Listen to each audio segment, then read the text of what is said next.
panibagong araw na naman mga kabakyard. For today's video, samahan niyo po ako. Ngayong araw, pupuntahan ulit natin ang ating tubuhan para mag-replant or maghulip-sipi ng ating tinanim na tubo.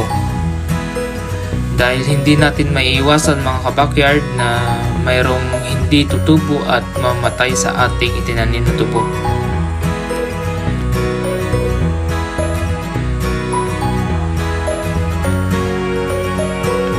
Sa nakikita nyo mga kabakyard, nandito na po tayo kung saan yung area ng ating tubuhan.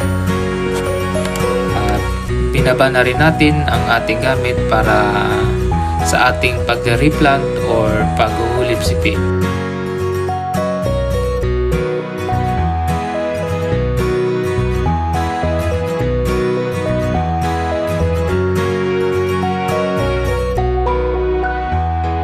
At ito na po yung ating tubuhan mga kabakyard.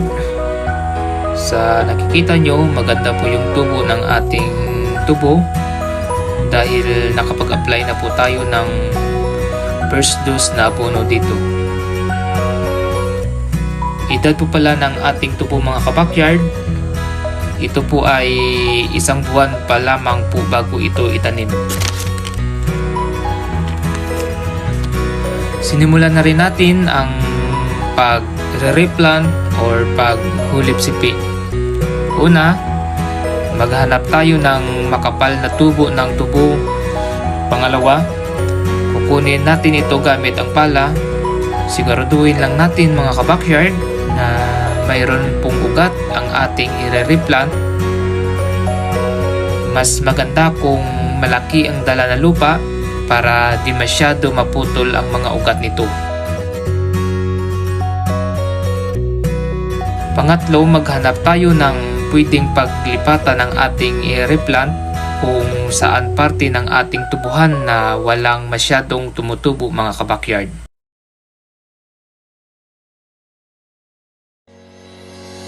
Advice ko lang kung magre-replant tayo mga kabakyard, dapat basa po yung lupa.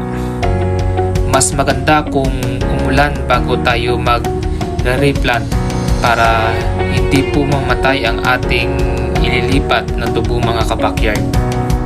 Sa nakikita nyo mga kabakyard, banda po rito, maraming tubo na hindi tumubo sa kadahilan ng nadili po yung pagtanim ng ating patdan.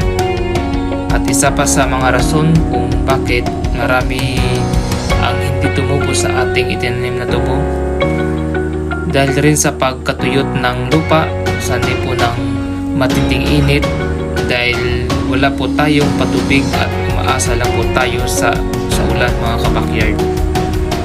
Kaya kailangan po natin na i-monitor yung ating tubuhan para makita natin kung marami ang namamatay o tumutubo na tubo para agad po natin aksyonan na malagyan ng panibagong itatanim na tubo para hindi po bumaba ang production natin pagdating ng pag-harvest mga kabakyard.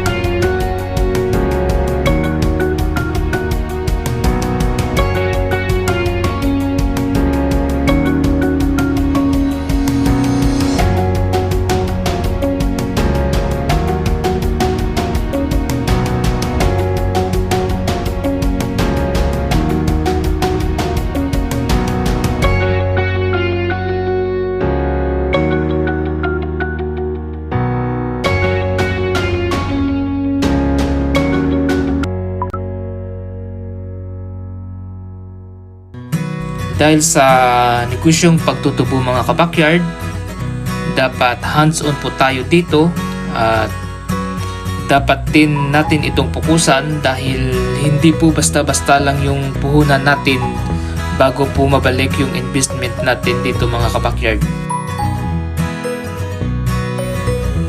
So hanggang dito na lang mga kabakyard.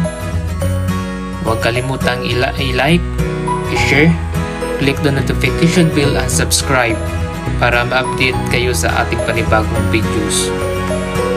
Thanks for watching!